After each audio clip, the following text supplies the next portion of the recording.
have mercy on me. Okay? And then, those who went before him warned him and that he should be quiet. But he cried out all the more, and he said, Son of David, have mercy on me. And in verse 40, so Jesus stood and still and commanded to be brought to him. And when he had come near, he asked, What do you want me to do for you? And he said, Lord, that I may receive sight. And then then Jesus said to him, receive your sight, for your faith has made you well. Amen. And in 43, and immediately he received his sight and followed him, glorifying God, and all the people, when they saw it, gave praise to him. Amen. So, the story tells about a certain blind man. If we will read about Luke chapter 18, makikita natin doon yung mga stories about parables and all that God is doing. Okay? And the setting of the story is when Jesus is passing by. So, we will talk about the blind man, how he will teach us today, kung ano yung makukuha natin with this blind man. Amen. Ang sabi niya, narinig ng blind man. So, let me just speak. I'll try my best to speak English and Tagalog for the sake of our brothers and sisters. But I really believe that, you can be able to catch up with me. And I can be able to catch up with you, my English. Okay, praise God. So, dito sa story, we can see about a blind man begging in the street. Makita natin yung setting, no? He is begging from the street. But then he heard the crowd saying that Jesus of Nazareth is passing by in the road where he is begging. Nakaupo siya or he is begging. So he is normal na tao which is nasa road na nagaantay if someone will pass by and give something for him. Okay? But then, he asked, what was happening? Ano yung nangyayari? And someone told him na Jesus of Nazareth is passing by. And then, what made him shout? There is something, I can see that there is something with this blind man. He knew Jesus. Amen. Because he said, Son of David, have mercy on me. Despite of being blind, he cannot see Jesus. He cannot see what God has done, what Jesus' miracles has done before they pass on to him. But he certainly heard it. With his blindness, I know and I believe that he has opened his heart, knowing the Lord is the Messiah. Amen. So, in our life, nakikita natin minsan na to see is to believe. In man, to see is to believe. But for the one who believes in the Lord, we have to believe. Then we will see what are the good things and what is the good things God has for us in the store. Amen. In verse 39, ang sabi doon, the people has warned him. Winarningan siya, sabi nila, be quiet. Be quiet. So pinipigilan nila. He is pleading and he is shouting and he is asking God to get his attention. He is calling out to God to get his attention, to get the attention of the Lord. And the people would say, be quiet. Ano yung indication? What is the indication of this? Sometimes in life, there are so many things. We have struggles, there is trials, lahat. And these things, it takes us away and it hinders us and drives us away. We are drifting from the Lord when we have these things in our life. And what the blind man did, he never cared. Because he know and he believed that there is something, that this is Jesus. This is the one that will heal him. Amen? So hindi siya naniwala. He never believed. He never listened to the people. And this is what I want us to do sa ating buhay. Sometimes we can face some discouragements. Sometimes we can hear the things that will not lift us up. Sometimes we will see the things na nakapagpalayo sa atin sa Panginoon. Or sometimes even ourselves. Minsan nagkukulang tayo sa Panginoon. But what makes us away from the Lord? What makes us drift away from the Lord? So, with this blind man, tinuruan niya tayo. Because he said, whatever, ano man yung struggles niya, he cannot see. Bakit pa siya naniniwala sa Panginoon? Why would he believe Jesus? He never see him. And despite he was born blind. Saan niya kinukuha yung faith? Saan nanggaling yung faith na yun that he is still believing even when he cannot see? Amen? Sa buhay natin, it is a lesson for us na we have to think about kung ano yung mga bagay na nakapagpalayo sa atin sa Panginoon. And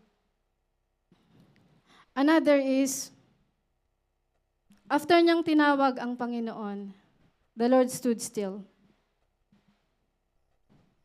Siguro kung naglalakad ang Panginoon, narinig niya, and then he stood still and he said, "Bring him to me. And what would you want me to do for you?" Imagine the Lord is asking you. Imagine you call out on the Lord. When we pray, and we call out on the Lord and He would say, "What would you want me to do for you, my child?" We are all precious in the sight of God. We are all precious in the sight of God.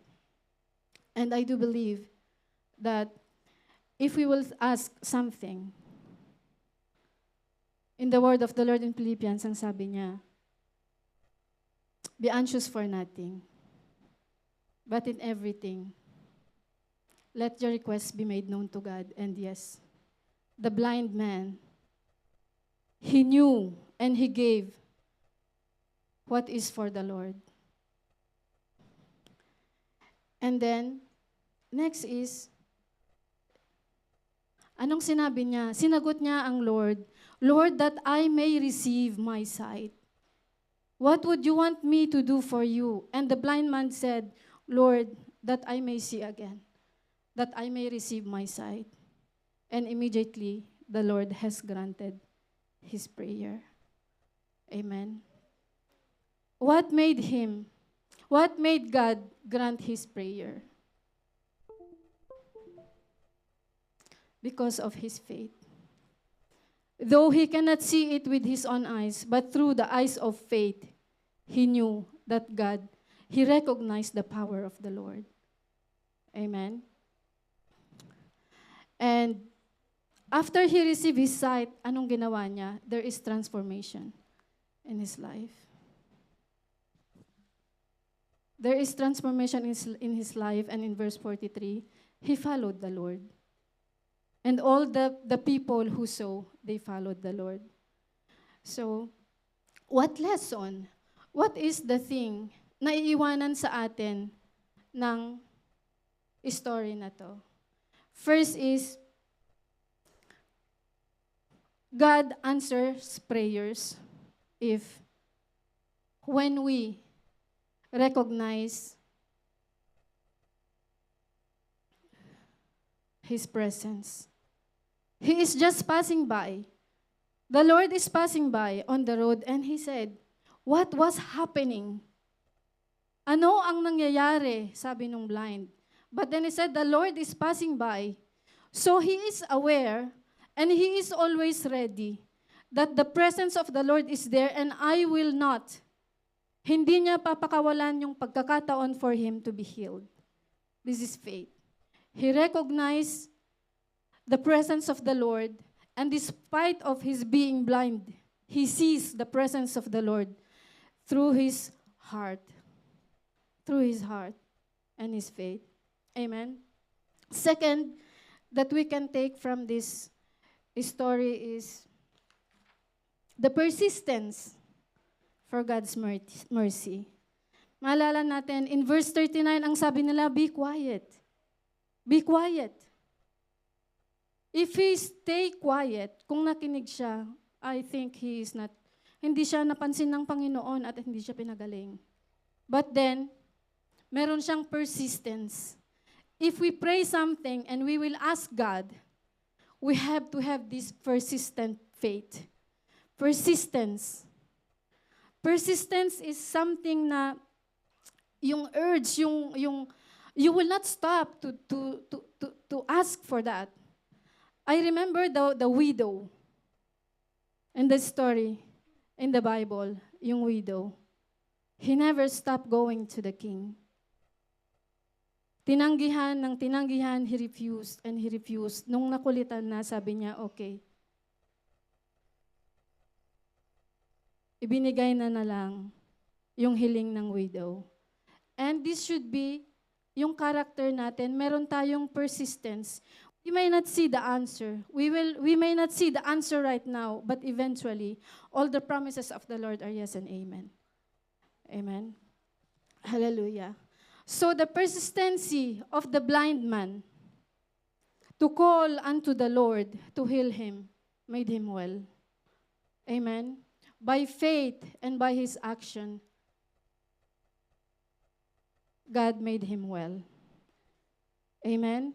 Thirdly, na makukuha natin na lesson dito is, we have to, sabi ng Lord, what would you want me to do for you? Do you think God doesn't know what we need? Does it mean, bakit tinanong ng Lord, what do you want me to do for you? And he already saw, the blind man is asking for mercy.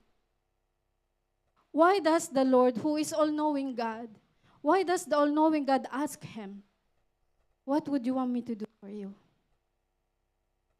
It doesn't mean na hindi alam ng Panginoon yon, what he need. It is impossible that God doesn't know what we need in our life. He know and he knew and it's ready in the store. What we need to do is to express our dependence to him. To express and to say and to communicate with him like a friend. Like a dad. We have to say, we have to tell him. Sabi niya, come unto me, all of you who have heavenly laden, and I will give you rest. Kung napapagod tayo, let's go to the Lord. Kung nangihina tayo, Lord, you are my strength. If we are discouraged, Lord, in my weakness, you are my strength. We have to express our dependence to the Lord. We have to express our trust to the Lord. We have to express yung reliance natin sa Panginoon, yung dependency natin sa Panginoon, because without God, we are nothing and we cannot do anything. Amen. And lastly, sabi ng Panginoon, what would you want me to do for you? And same as today, kung tanatangin tayo ng Panginoon, what would you want God to do for you? And let us do same way, the other way around.